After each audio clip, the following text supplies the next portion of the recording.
What does it mean to be called crazy in a crazy world?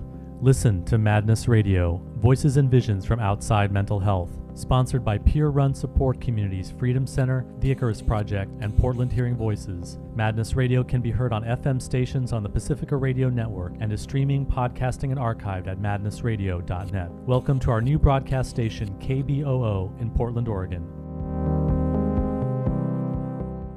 Thanks for joining us today on Madness Radio. I'm your host, Willa Halla.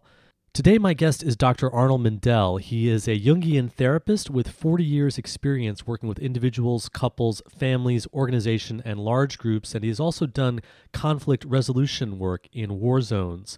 Dr. Mindell is the founder of process-oriented psychology and has extensive experience working with people diagnosed with schizophrenia, bipolar, psychosis, and extreme states of consciousness. He is the author of more than a dozen books translated into many languages, and his new book is called Process Mind, A User's Guide to Connecting with the Mind of God. So welcome to Madness Radio, Dr. Arnold Mindell. Thank you. Thank you, Will. It's a pleasure to be with you and to connect with you and all your guests. I'm very interested in having you on the show, Arnie, because you have developed a very innovative and creative approach to working with states of madness that came out of Jungian psychology, that you were studied as a Jungian therapist, but then you went on to develop your own approach called process-oriented psychology, which I'm very interested in. I'm actually a student of that here in Portland, Oregon. But what people may not know also is that you actually began your work as a physicist studying in Switzerland, and then you got interested in Jungian psychology. Tell us about how you made that transition from studying physics to going into the world of psychotherapy and psychology. Well, already as a child, I just loved nature. I love people, and I loved watching the rain come down, and I always wondered about it. Where's it coming from, that rain? What are the clouds doing up there? What are the trees all about? And one thing led to another, and I began to study engineering and physics and applied physics. And then I went to MIT, and already while I was at MIT, I began to realize, my God, these people are not scientific. Well, some are not scientific enough. I mean, by science, well, what I mean by science is being very accurate about noticing what's happening and exploring what we've observed. And I noticed that the physics community is wonderful about exploring electrons and exploring subatomic states and all of that. But they were not good at exploring the observer's nature. And I missed that. Psychology should be a part of physics, but it wasn't yet. And so I decided, well, okay, that's okay, but let me go to Zurich and continue my studies. And then I was studying in part at the physics department there at the ETH in Zurich. And then I sort of got excited about dreams. And I told one of my student colleagues, I'm dreaming a lot of wild things at night. And the colleague said, well, you better go see this old witch there in this witch doctor. And that's how I met Marie-Louise von Franz. She was Jung's main student at the time. She wasn't a witch. She was a great character, but she was like a witch in a way. And so we studied dreams, and I got into Jungian psychology. Arnie, you said that you felt that something was missing in physics, that it wasn't scientific enough. Now, is this related to the idea in quantum mechanics that the observer, the scientist, influences the thing that they're observing, and therefore, to be truly scientific, it's important for physics to actually start to look at the psychology of the people who are doing the research, the people who are observing, the people who are behind the science, rather than seeing them as separate from the thing that's being studied? That's right, that the observer affects what's observed. That's one of quantum physics' main activities, is to have discovered that, yes. So to be truly scientific, physics needs to really address psychology. Know more about the observer, absolutely. Who are we? What are we? Who are we? Who is it that wants to observe something? And is there something connecting the observer and the observed? And of course, the answer is yes, it's the universe. But what is that universe? In any case, those were interests that got me going. So when you began to meet with Marie-Louise von Franz and study your own dreams, what was it that inspired you so much that it led you to begin to study Jungian psychology? Well, I was so excited about dreams. My God, I go to bed at night and you don't know what's going to happen. And then you dream this weird stuff and you wake up in the morning and you think about it and you think, my God, of course, who is it in that world of dreams that is giving me this fantastic information? That's what I just absolutely loved about Jung and still do, and about Jungian psychology is the interest in dreams and dreaming. Arnie, what about a scientist who might say, wait a second, this is dreams and imagination and fantasies and stuff that you make up. What does that have to do with studying the objective real world that we're interested in science? Well, I would say to a scientist, I like those questions, and I think that's the right kind of question. And science, the way it's defined today, isn't really quite scientific. It doesn't study, it rather marginalizes first person experience, first person discussion. So if I say, I dream this, or I dream that, or I feel this, or I feel that, science doesn't take that into account. It doesn't know what to do with first person experience. So that is why I started to develop process work to learn how to listen to exactly what it is someone is doing. Process work, in a way, is evidence-based in the sense that it watches the person, it listens exactly to the person, and I'm interested in what helps somebody exactly. What did I do? What did I say? But to do that, I have to be scientific about first-person experience, and science in general doesn't do that. So when you started to study dreams in Zurich Yeah. Using Jungian psychology, what were some of the things that you learned? How is it that dreams can be useful or helpful to us in improving our lives and solving problems? What I learned was that dreams and the dreaming process, in other words, following dreams and noticing dreams that come up during the day and what have you in fantasies, listening to those things is very, very important. It's teleological or meaningful, that what people do. So Jung took first person experience very seriously up to a point. He said, watch what people dream, watch what people feel, and follow that. Try to understand it. And what would be an example of that, following the dreaming process and using dreaming to get better insight about yourself and the world? For example, a childhood dream. Jung realized that childhood dreams sometimes predicted the kinds of professions people have. So, for example, in my earliest dream in childhood, I remember dreaming about a bear, and he was like chasing, he was chasing me around, chasing me in and out of my father's car. And so one of the meanings of that dream, which has been happening in a way throughout my whole life, it's like a personal myth, your first dreams, what is that I'm constantly going back to my fatherliness and then out from my fatherliness into the world in ever greater circles around my father's car. The bear is chasing me all the time. My fatherliness, I'm a very fatherly kind person, part of me, and another part of me is a bear that just loves to explore nature. That's the physicist part of me. Arnie, you went from your studies of Jung to develop your own method, which is called process work or process-oriented psychology, and it draws on a lot of different elements. There are systems theory, family therapy elements. It uses a lot of psychodrama and some ideas from Gestalt, and also is very body-oriented. Tell us about how you develop process work and how it's different from Jungian approaches. Well, from Jung, I learned to follow dreams, and so I took that very seriously. I wanted to follow dreams, but at the time, the Jungian community was working with people mainly who could come and sit in chairs and talk to you. And I love that. I love talking with people who can sit in chairs, but it didn't work with people who were sick and dying in the hospital. It didn't work with people who were jumping around with extreme states. It didn't go far enough yet with its basic paradigm. So I decided to develop something called process work, which means follow what people are doing, even if they're not sitting in a chair. Maybe they're lying in a bed. Maybe it's their last 10 minutes of life or whatever. That's the coma work part of process work.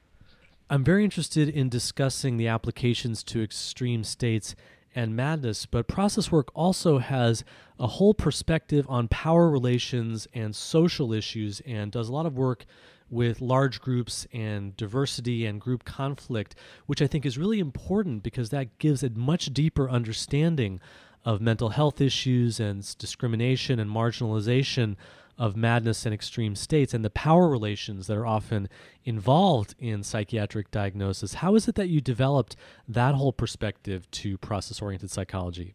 Well, that's just it, that I went through my own analysis, and after my analysis was done, I realized, oh my God, there's a whole part of my personality that I have just never talked about. I never dreamed about it. I was badly hurt as a child. I was born in 1940, and I was badly hurt because of religious issues by other children who decided that the religion I belonged to was something that should be eradicated and wanted to kill me. And I just repressed it. It was too traumatic to deal with. And it was only after I finished my Jungian analysis that I realized, hey, why did I have to repress? Why was this almost beyond dreams? And this experience of mine. And then I realized, wow, sitting in a chair is good, but I need to get back onto the streets. I need to learn how to work with people in a way that's real, the way people feel. I need to work with people who hate each other and who love each other. So that's how I began to develop world work and to work with people in conflict everywhere. So your interest in social issues and power relations really comes out of your own personal experience of being attacked for your religious background. Arnie, can you give us some examples to give us more of a sense of how you work with dreams and how you bring that whole dreaming perspective into individual work and also group work? Well, there's all sorts of applications to what I've done with dreams. For example, I'm going to tell you a story, a very brief story about somebody who had angina heart problems. And he came to me. I was a Jungian analyst at the time. He came to me and he said, I heard you're interested in everything in life, not just dreams. I said, yeah, but before we go into dreams, tell me, what are you feeling in your body? What's your first person experience of angina? Oh, he said, I have a terrible knife feeling in my, like, hurts terribly. And then I said, aha. So there's a knife in your body there. And I said, now, what did you dream last night? And he said, I dreamed about a carving knife, a big one. So then I said to him, did you ever consider the possibility that maybe you should be sharper and get more to the point? He said, well, what do you mean? I'm a reverend. I'm a pastor. I work in the church. But people have said to me sometimes I'm too wishy-washy. I don't get to the point. So I said, it might be possible for you to get a little quicker to the point, and as well as taking your medication for your heart problem. He was so delighted. He went and he made a couple of big points the next Sunday morning. And he came back and he said, gee, I want to pay you for this. And I was very happy. So that's an example of how dreams and body experiences go together, and how the dreaming and body experience are meaningful and may even be healing if you can integrate them. And that same kind of pattern between body experiences, dreams, and changes that are needed in the outside world, that also shows up in group experiences. Well, as you know, the getting people together who don't like each other, one group says to another, you guys are just terrible. You are oppressive. I'm thinking right now, but I can't tell you the details of it, of a border dispute between two nations. And on the border, there's a people that are very unhappy about everything. And these people are saying, you guys oppress us terrifically. Well, the others say, we don't oppress you, of course. The big nation says, we don't oppress you. And the little group says, you oppress us. And so the oppressor becomes something in the air, is dreamlike. An oppressor is in the air. No one wants to claim they're the oppressor, even though the little group too has, I won't say the details, has endangered the bigger group, let me call it that way, tries to oppress them. So by playing out the oppressor, which is a power in the air, both groups start to act out the oppressor instead of just accusing the other group of it. They get into it and play it out. And through that, I say to them, now get to the bottom. What's behind the oppression? And behind, and I'm thinking of one particular group process and where both groups discovered the same thing. Behind the oppressor is an intense desire to be recognized and valued in their individual beauty, the way they really are. And it wasn't just to oppress and kill the other person. Behind the oppressor was something deeper. It was the desire just to be valued. And as soon as both groups could see that, they do value things in the other people. So that was a momentary or a temporary resolution. The dreaming here would be the oppressor, which no one wants to admit that they are. So this gets to something that's extremely interesting and compelling to me about process-oriented psychology and your work. When I had my own experiences that were called psychotic, and also when I've had visionary experiences or gone into altered states, I've come to this realization, this very powerful, mystical realization, you could call it, that the world that we live in is actually a dream, that we think of it as something that's objective, but actually what's inside of us is also outside of us, and what's outside of us is a reflection of what's inside of us in exactly the same way that we experience dreaming at night. But you're saying that this is happening during the day, that reality itself is in some ways structured like a dream. And this sounds like a very far out idea, but you've actually turned this into a practical tool for working with individual symptoms, for working with groups, for doing therapy, for doing conflict resolution. And this is really your framework of what reality is. And it draws on a lot of the world's indigenous cultures and traditions that say there is a dreaming that's going on behind events. There's a deeper underlying intelligent reality that moves behind experiences that we have. What is reality is a very central question, because most wars, most inner problems that all of us have, most relationship problems they are somehow connected with the question, what's real? So that conflict that often happens where one side says, you're crazy, and the other side says, crazy, no, you're crazy. It's a Yeah. conflict over what's objectively real. That kind of conflict, or somebody says, I think you're after me, and the other person says, no, you're nuts. I'm not after you. That kind of thing. And so what's real? And now, so the reality that now I have found to be most useful is reality is a consensual. I start with consensus reality. Everybody says, well, reality, let's say, you can see the moon gets eclipsed, and everybody on Earth will say, aha, we saw that. We took pictures of it. That's real. But that's only really been the last few hundred years. Before then, people said, like, for example, in Northern Europe, people said, no, what's happening when the moon gets eclipsed, you can't suddenly see the moon. It's not that the Earth came in between the sun and the moon, blocking out the moon. What they said was instead, no, wolves come, and great wolves come and start eating up the moon, or the sun, as the case may be. They start eating things up in the heavens. And if people don't scream, those wolves won't stop it. They'll just eat everything up. So today we'd say, okay, one reality is that the Earth is becoming between the sun and the moon, and therefore we can't see the moon.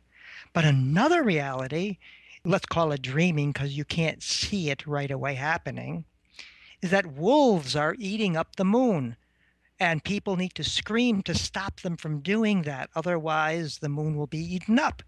Now, today they call that dreaming, but I call that a second part of reality. Why? Because it's real. How do I know it's real? Because if you go to New York City, and you try to look at the moon, or you try to look at the sun even on the nicest day, the sun is getting eclipsed by what? By the smog. It's as if the wolves, that means the people, us human beings, are eating everything up, and we're making a mess out of our environment, and you can hardly see the stars or the moon or the sun or anything anymore. And we need to scream louder to stop it. And we're just on the verge of doing that. So, were those early Scandinavians nuts? Were they dreaming? Dreaming is part of reality. Your dreams are aspects of reality. And if you don't see it right away, you will in time. So, first is consensus reality, then a second level of reality is dreaming, like the wolves or like personal experiences. And a third level of reality is very, very sentient and very, very subtle. It's the feeling like gravity of being moved. It's what the Aboriginal people call the dreaming. So those three levels, consensus reality, dreams, and the dreaming, let's call it, those three things together make up reality for me. You have a degree in physics from MIT. How do your studies of quantum physics support this idea that there are three levels to reality? The consensus reality level, which we can sort of observe and see objectively from the outside. The dreams level, which is our night dreams, but also our personal experiences, our emotions and feelings, myths, folklore, things that we believe in, imaginations, and then what you're calling the dream time related to Aboriginal beliefs. Well, quantum physics helps me a great deal in all of this because, and it's even led me in all of these things, because quantum physics, things happen that can't be causally explained. Like one particle in a quantum system connects with another particle in a quantum system through the process called entanglement. Even though two particles may be hundreds of miles apart, they may be connected and entangled. And this is something since the 1970s or 80s and 90s that people have discovered. But dreamers have always, and shamans have always known that. You go into an altered state with someone that you're connected with, and sometimes there seems to be a synchronistic connection. Quantum physics helps me to understand dreaming. Now, what you're saying has huge implications around mental health issues because when people are in experiences, states of consciousness that get called psychotic, we say that they're out of touch with reality. And when I have been in these altered states and I've been in hospitals and I've been diagnosed with schizophrenia myself, my experience was that I was in a different reality. I was not out of touch with the one reality. I was just in a different reality. And so you are presenting a framework from physics and psychology and world spirituality that supports the idea that there are alternate realities. And the question is, how do we get the realities to communicate or relate to each other? So what are the implications of what you're saying for our understandings of madness? And tell us about how you work with extreme states of consciousness. Well, the reason I use the word extreme states is because medicine, for me, when it comes to many things like allergies and when it comes to things like extreme states or psychotic phenomena, whatever they want to call it, is in a pre-scientific phase. By that, I mean that people just don't know what it is, and most of the medicines are oriented, as almost everyone knows, towards calming people down and trying to make them more reasonable, even though it doesn't always work very well. So I use the word extreme state to be more scientific because it's just that the states that you're in when you're in an extreme state are states everyone goes through a little bit. They're statistically not quite as prevalent as other states. So calling them sick doesn't make any sense to me. They're just there are states that we all go through, though people who go through extreme, so-called extreme states, stay in those states longer or go through them more often. But they're absolutely unto themselves normal states of consciousness. It's just that some people have more of them than others. So even though some people are in these states to a larger degree or they stay in them longer, everyone goes through moments when they're suicidal or they're experiencing paranoia or they're in some kind of other reality or having some kind of experience that for a moment could be considered psychotic. That's absolutely right. Everyone is depressed and feels low sometimes. Everybody gets manic. Everybody thinks, oh, what the hell is life about? I don't care about life much anymore. That is a very, very common, especially in the dark periods of the year. That's a very common thought. That's why I call that people in so-called extreme states show the states other people don't really like to look at very much or work on.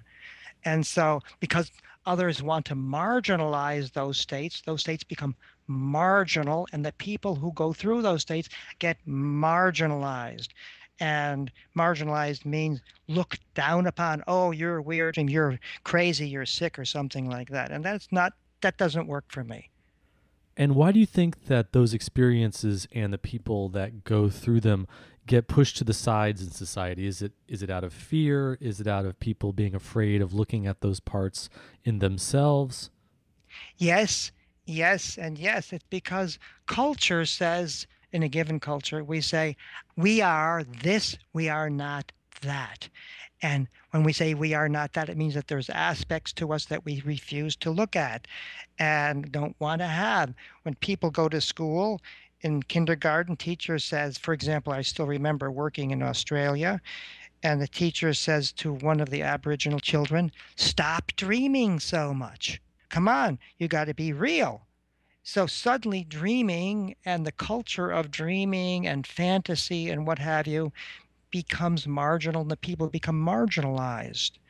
So that's why I say part of the difficulty is that cultures get very, very rigid, and people who go through extreme states then come forwards with balancing kinds of experiences that could really enrich cultures. But you have to have a culture that's really open-minded to understand that, and that's, of course, my great hope. That's a very interesting idea, and it goes against our ordinary understanding of experiences like suicide or mania or paranoia, that you're saying that they actually have something positive potentially to offer the culture. Will they have, that's why I call it the city, in my book, the city shadow, that these people are shadows of they have, that these are people who have experiences that could be very important for the mainstream cultures to pick up on and look into: spiritual experiences, far out, playful experiences, scary experience, demons and all that sort of stuff that's just sort of pushed away. And the mainstream cultures need that more.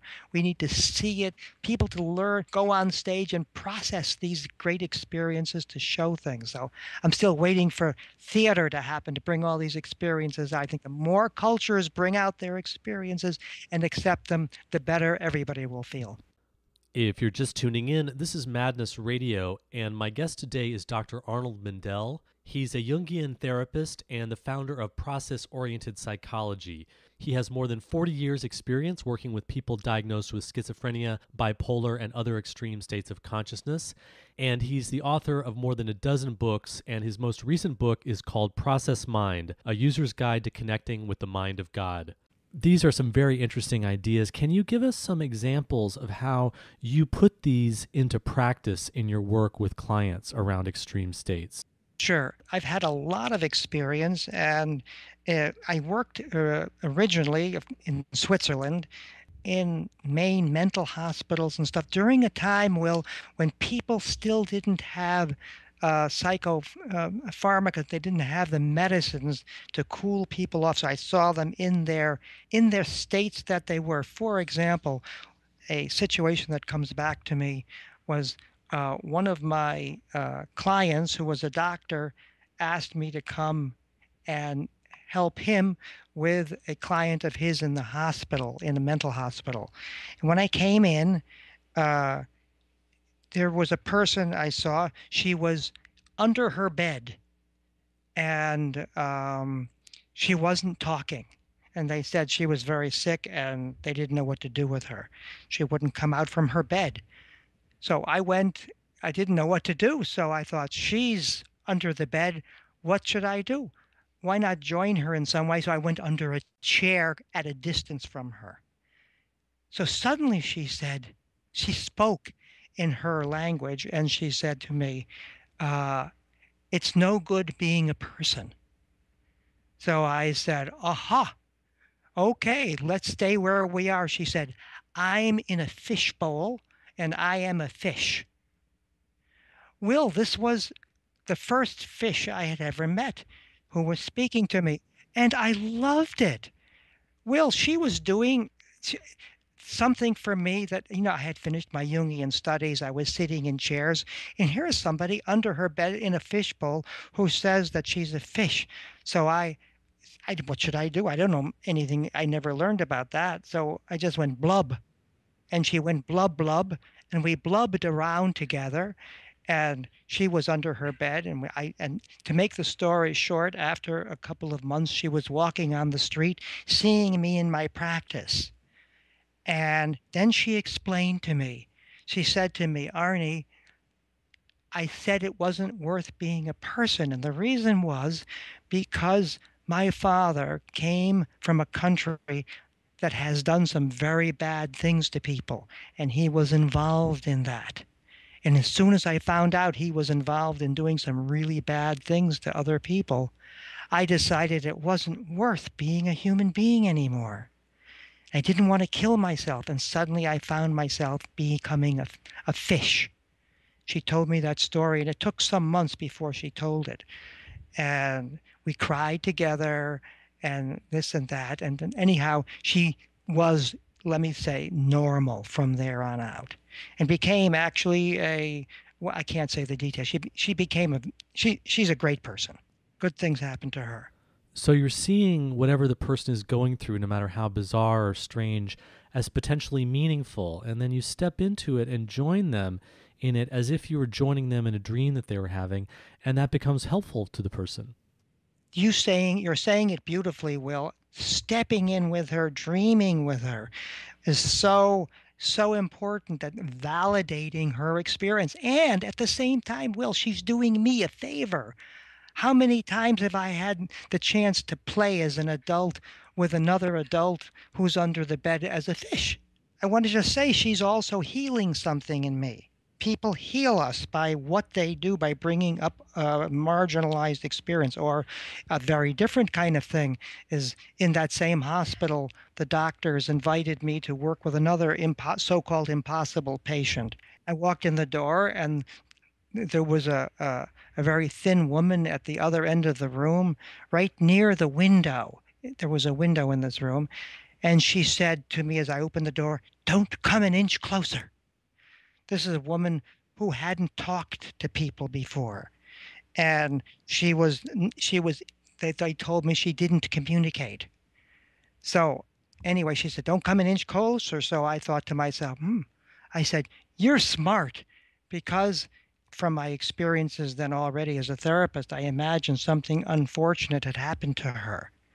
So I said to her, "You're smart, you're brilliant, and you know how to keep people at a distance, and that's important." She just looked at me for a couple of moments, and then she said, "Okay, you can sit down, but not too close." And so our relationship began slowly like that. That's another example. She wasn't just incommunicative, she was doing something intelligent. So you approached her in a way that validated her experience and listened to where she was coming from, and she responded to that.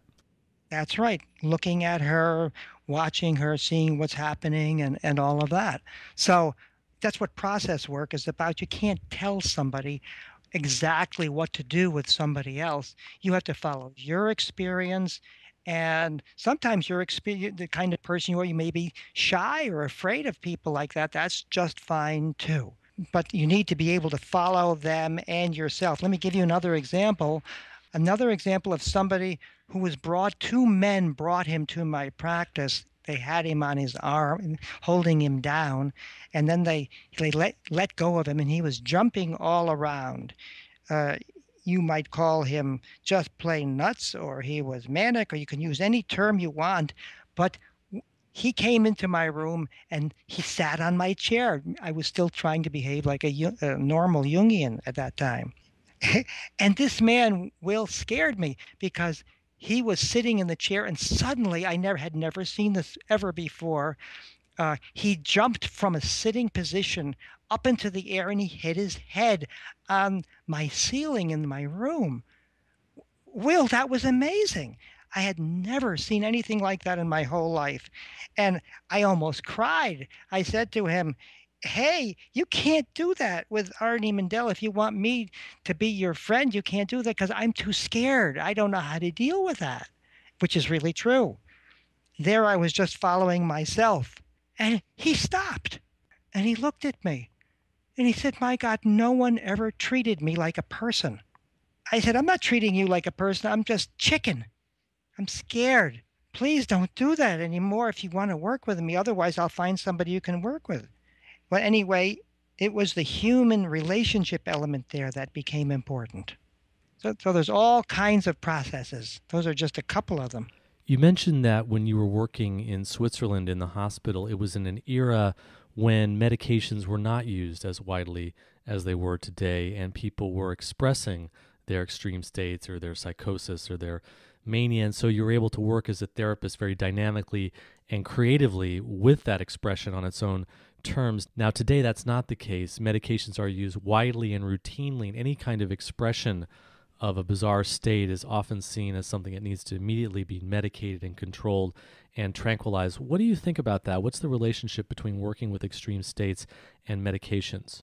I totally understand medications. I totally understand the medical community.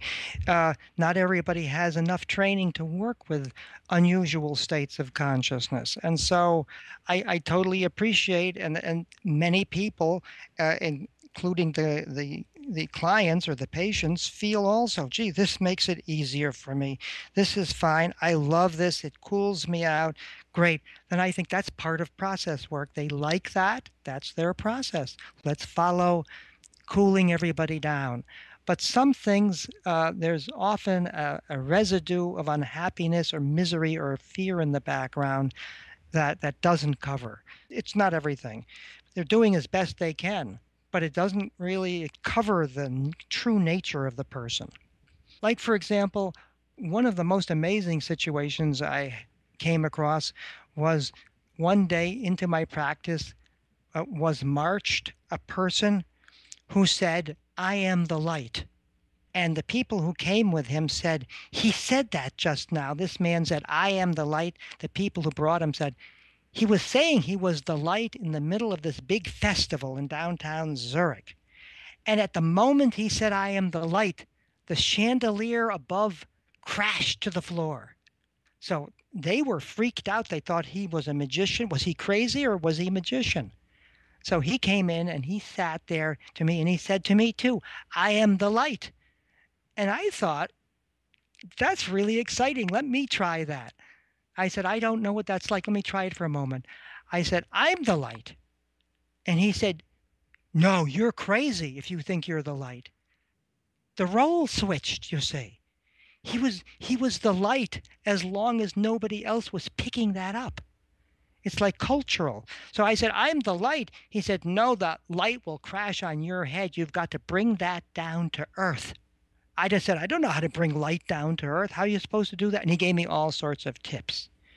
So that helped him and helped me and made him into a very creative person. The rest of his life, he changed. All sorts of good things happened. But that's like medicines wouldn't have allowed me to know him in that state and in these altered states like quantum physics predicts.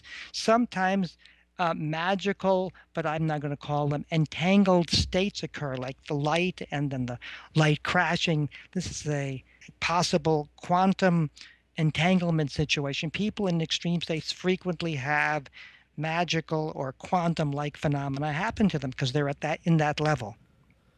Arnie, one of the reasons I like the title of your new book, which is Process Mind, A User's Guide to Connecting with the Mind of God, is that it makes me think of the states that I've been in and other people who've been diagnosed with psychosis have been in, where we feel like we're plugged into the universe. We feel like we're connecting to the deeper absolute truth of the whole of reality, the mind of God. And this is not to romanticize those states, but for some of us, do you think it's possible that psychosis or madness is a positive experience and it could be part of a renewal process that could add something to the individual and even society if it's held with the kind of respect and listening and curiosity that you're talking about here?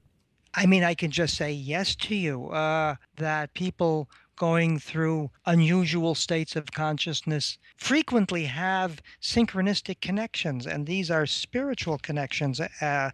People have called that God in the past. These days, spiritual and God experiences, at least in the consensual way of looking at things, these are things that aren't understood very well. And so it's the great job of the person who is going through unusual states of consciousness to learn how to bring these, what shall I call them, divine experiences or synchronistic experience, how to bring that closer to reality, unless others can help them do it. But if you've had that experience, it means you have the ability also to bring them together with everyday reality eventually. Arnie, I think one way of understanding your work is that you're really urging a rediscovery of ancient Aboriginal and Indigenous wisdom and bringing it into modern science, especially psychological science and physics. And I know that you've traveled a lot and studied with Aboriginal and Indigenous societies and learned from the leaders and teachers and healers there. What do you think that those cultures have to offer us in terms of the way that they deal with extreme states of madness? I mean, if I think, for example, of my experiences with shamans in Aboriginal Kenya some years back, if someone was saying they were going through an unusual state of consciousness, these people would go into a trance and they would speak to what it is in that person they felt was bugging them, or they would help them with their fantasy. Just like I play with people and talk to them, they would go into altered states and talk to their states in that way, using imagination to deal with imagination. And those shamanistic cultures still have a great deal, I feel, a great deal to offer our modern day culture, which has gotten too rational and too marginalizing of the dreaming. That's interesting how the sort of playful and creative techniques that you use are in parallel to the rituals and trance experiences that healers go through in shamanic cultures. What about the role of power, status, and rank here? Because when someone is identified as having a problem or diagnosed as having a mental disorder, there's usually a big power difference with them and the people around them, the hospitals, the providers, also the family. There's a power difference in the family. And then in the other direction, too, I think sometimes people who have extreme states exert a lot of power over the people around them. Maybe it's an out-of-control kind of power, but it's still a kind of power. How does status and rank fit in here? Well, I just think of the typical family situation or of a community situation. I think of the family situations which I've worked with, and where somebody in the family is doing some weird stuff as far as the family is concerned. Like, for example, some years back, I worked with a child who had the strange habit of spitting all the time. And he just spit and spit and spit wherever he could. And his parents brought him to me. What are we going to do with this bad kid? He's spitting too much. So now here is a definite rank situation. They are looking at him as really marginal, bad, and let's get rid of him. They have all the rank and power that you could have. And yet, so his extreme situation, in a way, is needs to be as powerful and was as powerful to really get them to bring him to me. So he was low rank in that situation, low power. And so by getting them to pick up his situation, for example, to getting them to be dirtier, they were Swiss. Swiss are very, very clean people, or at least most Swiss are very, very clean and neat. So by getting them to be less neat and to spit occasionally, he stopped it. It's again a social issue. It's a rank issue. People who are in unusual, that's one little tiny example. People who are in unusual states of consciousness feel disempowered by the cultures that they're in. And actually, they could be bringing something new that the whole culture needs. Like in Switzerland, to spit occasionally wouldn't be all that bad. So in a sense, this symptom of spitting is really a role that's kind of balancing or complementing the larger context of the family and society, which is really too one-sided, being too on the side of cleanliness and control. It seems like this is related to the idea of systems and to Taoism, the Chinese philosophy of Taoism, that everything is a polarity and everything has two parts and things are always moving towards balance. Can you say something about that idea and the idea that humans are really part of these shared fields, that we're actually part of each other? We're not really separate, but we're part of a larger system or whole, and we're playing complementary or balancing roles for each other. And it's the purpose of the deeper dreaming, which is often behind symptoms or difficulties, to help us move between the roles or get the roles into more balance or more relationship with each other. Will, you said that so well, and I would only amplify that by saying there is a Tao, and the Tao wants everyone's yin and yang. It wants everything. The field that we live in is whole. It wants everything. We need everybody. We need everybody's experience. And only everybody's experience, that's what democracy really is about, or deep democracy. Everybody's experience is needed to create a whole community. So I'm going to talk about an electron just for a moment. One of my teachers, Richarda Feynmana, who was a very well-known physicist, he explained quantum physics this way. He said an electron or an elementary particle going from my office to the process work center in Portland, for example, he would say an elementary particle going doesn't just go down the street directly. He said that particle tries many, many, many different paths first. It may go by way of the moon. The particle may be going by way of Mars. It could be going by way of Hong Kong or Zurich to get to the process work center, even though my office is right near it in Portland. In other words, that it chooses finally the most reasonable and shortest, easiest path for itself. But all the other paths were needed to be explored first. So that's what I feel about extreme states and about all states of consciousness and all kinds of. We need everybody's way of doing things, even if it doesn't look reasonable to us at first. Wow, that's an amazing and very vivid example that the most elementary particle needs to explore all these different ways until it finds the most direct way. Mm-hmm. I imagine there might be people listening to the show right now who are going through disturbing experiences or scary experiences and don't know what to do. Maybe they've gone to the doctor and the doctor says, well, this is a disorder. Let's not explore this. Let's take a medication. What would you say to them? What sort of advice would you offer? Well, I would say to the person, follow your own true nature. You know more than all of us. Follow your true nature. If it feels better for you to take care of yourself in a conventional way and take something to calm things down, go ahead and try it. If it doesn't work, try another path, like the electron. Then go ahead and go into the meaning of it. Find somebody who will travel with you in the sense of move with you into that state. If you can do it by yourself, terrific. If you need help, find somebody who will play with you with those states or explore them with you. Don't just think there's something terribly wrong with you. Consider the possibility that what's bothering you might be very significant, not just for you, but for me and for everybody. Are you hopeful for the future, Arnie? Do you feel that society can make the kinds of changes to listen to our dreams more and to take a different kind of perspective, a more indigenous or spiritual perspective on reality? Are you hopeful for the future? That's a very good question, a very big question. Am I hopeful about the future? And I can say, I love people the way they are. In other words, the way people are is not what bothers me. What would make me happier is if we could find a small percentage of people who are able to play with and move with and facilitate the various fields and the various conflicts on this planet. People who can say yes to this state of consciousness and to this idea, and also maybe a little bit yes to that state of consciousness. We need more of them. And I'm not just hopeful. That's what my whole work is about, trying to find better facilitators for all of this. We certainly need that around mental health, more valuing of experiences that get called psychosis or disorders.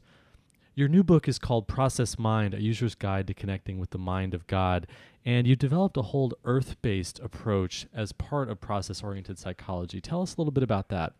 Yeah, well, because of that goes back to my physics background. Einstein always wanted, he said, I want to know, he said, I want to know the mind of God. I want to know the thoughts of God. Everything else is a detail. What's this universe about? How did we get, what are we doing here? And what's it all about? And this is one of my great drives, is to explore that and to find out more about the process mind. And the mind of God is a physicist's term for the laws of nature. I want to understand more. What is the mind that we are living in? How can we play with it more, understand it more, find out more about it? And that book is about just finding the centering self inside of you. It's the intelligence in the field that can work with all the various polarities. So we project sometimes the deepest part of ourself upon wonderful spots on earth. And so the Process Mind book tells you how to get in touch with yourself through those spots on earth and use it in practical ways in everyday life. We are quickly running out of time. Is there anything else you'd like to add, Arnie? Thank you. I just want to stress again, we need everyone. We need every experience. Only together do we create a wholeness. It's a very important thing for me. It's a social issue. It's a medical issue. And the more that we realize also as practitioners or as clients that we need all kinds of states of consciousness, we need to understand them all. We need everybody. Everybody's important.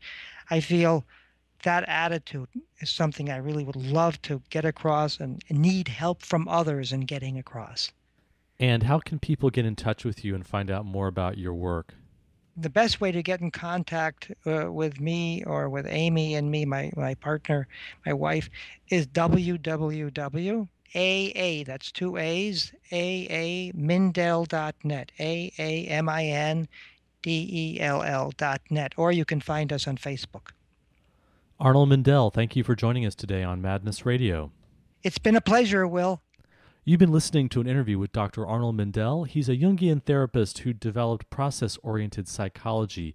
He has more than 40 years' experience working with individuals, couples, and groups, including people who have been diagnosed with schizophrenia, bipolar, and having psychosis. He's the author of more than 12 books that have been translated into many different languages, and his most recent book is called Process Mind, A User's Guide to Connecting with the Mind of God. That's all the time we have on Madness Radio. Thanks for tuning in.